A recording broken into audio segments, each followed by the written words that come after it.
Olá, pessoal, boa tarde.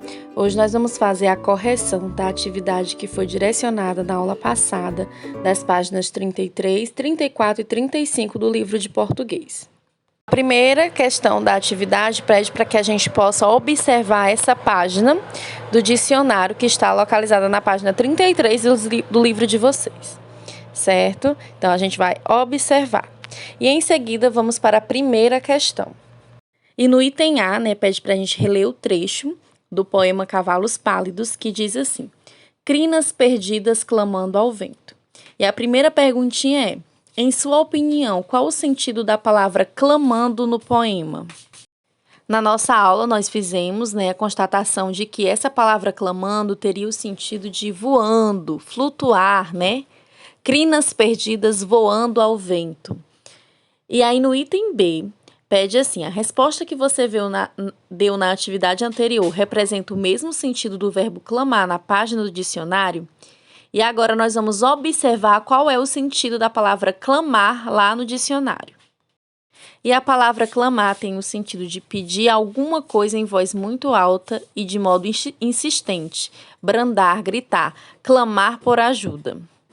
E então nós constatamos que os significados que a gente deu lá no item A e o significado do dicionário são diferentes. Item C. Para indicar no dicionário que a palavra clamar se trata de um verbo, foi empregada uma abreviação, uma forma reduzida para sinalizá-lo. Identifique. Então, nós vamos voltar agora lá para a página do dicionário e observar essa abreviação. Que abreviação é essa?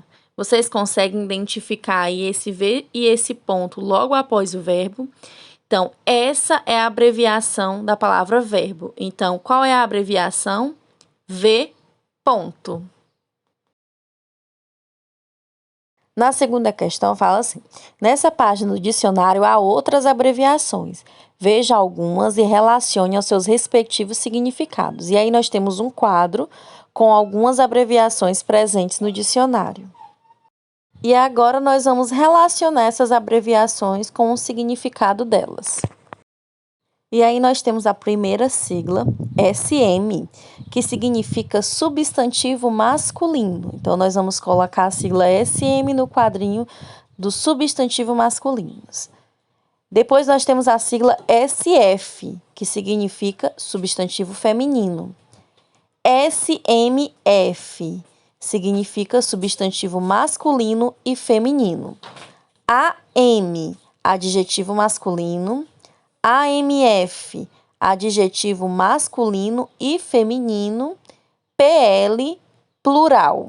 Assim, nós podemos conhecer algumas siglas que são usadas no dicionário para classificar os verbetes. Na segunda questão, pergunta assim: no final de cada verbete aparece novamente a palavra, mas com sílabas separadas. Que informação isso traz ao leitor? Indica ao leitor como a palavra deve ser corretamente segmentada caso precise. Segmentar uma palavra é separá-la por sílabas. Então, indica a separação de sílabas. Na terceira questão, pede para vocês observarem o verbete classe e pergunta quantos significados são apresentados e como você identificou isso. E agora, observando esse verbete, nós podemos identificar 5 significados, E como que a gente identifica isso? Pela numeração, pelos números que são indicados, certo?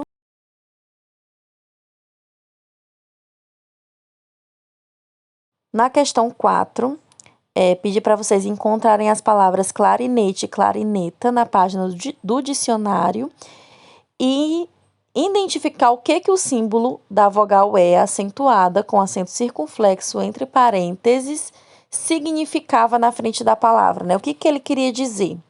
E essa foi uma questão bastante que gerou muitas dúvidas em vocês e que muitas pessoas vieram me perguntar. E ela expressa como que a vogal deve ser pronunciada, que ela deve ser pronunciada com o som fechado. É clarinete, clarineta. Então, é o som da vogal. Na quinta questão, pede para vocês observarem as duas palavras em destaques no topo da página do dicionário. E retornando à página do dicionário, nós podemos constatar que essas palavras são civilismo e claustro.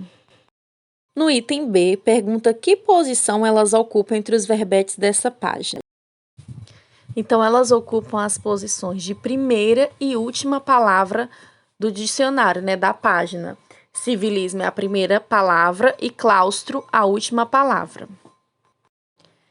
No item C, fala assim, com base nisso, explique qual a importância de essas palavras aparecerem destacadas no topo da página do dicionário.